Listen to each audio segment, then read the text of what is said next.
Assalamualaikum warahmatullahi wabarakatuh.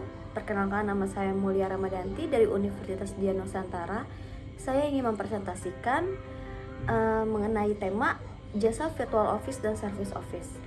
Jadi apa sih virtual office? Jadi virtual office itu ialah kantor virtual atau virtual office, suatu ruang kerja atau tempat seorang individu dapat menyelesaikan tugas-tugasnya tapi tidak perlu memerlukan kantor fisiknya atau lokasi usaha.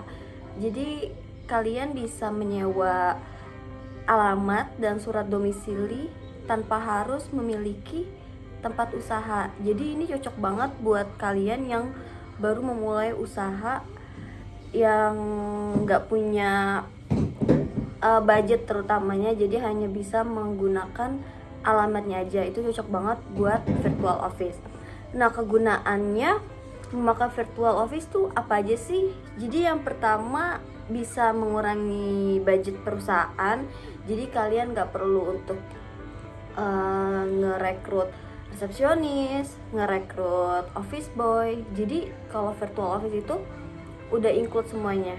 Jadi tergantung paket apa yang kalian pilih.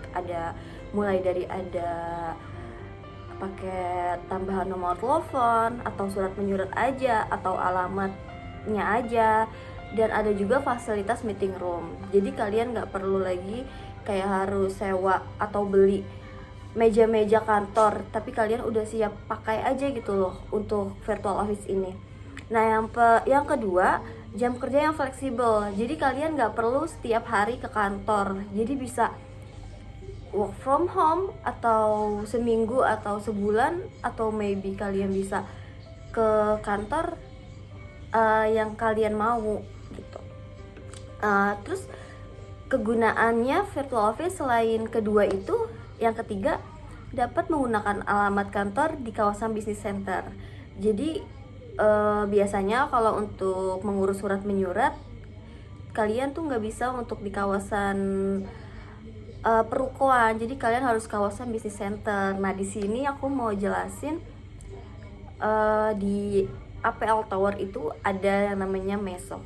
Di situ menyewakan jasa virtual office dan service office. Dan keempat, memiliki surat domisili yang resmi. Jadi resmi itu kalian emang benar-benar beralamat di kantor tersebut dengan memiliki alamat yang business center gitu.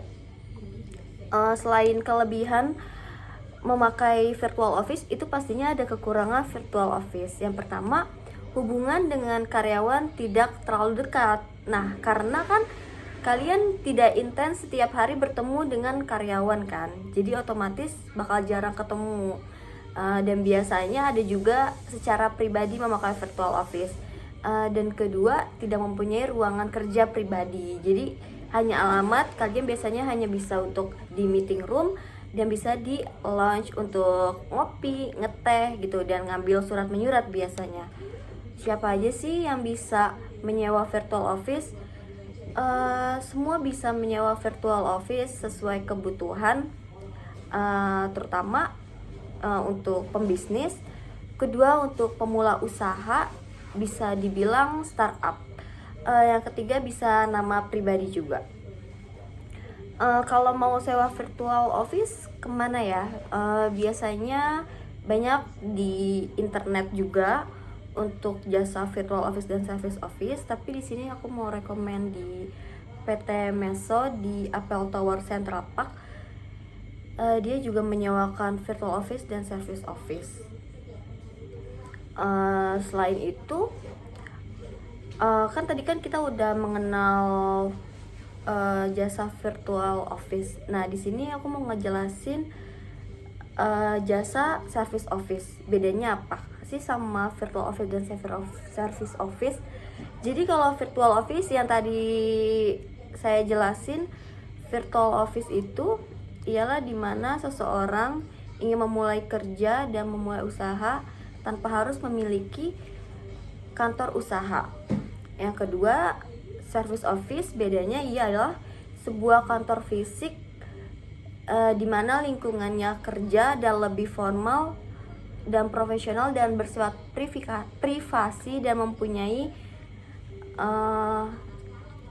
satu ruangan kerja khusus.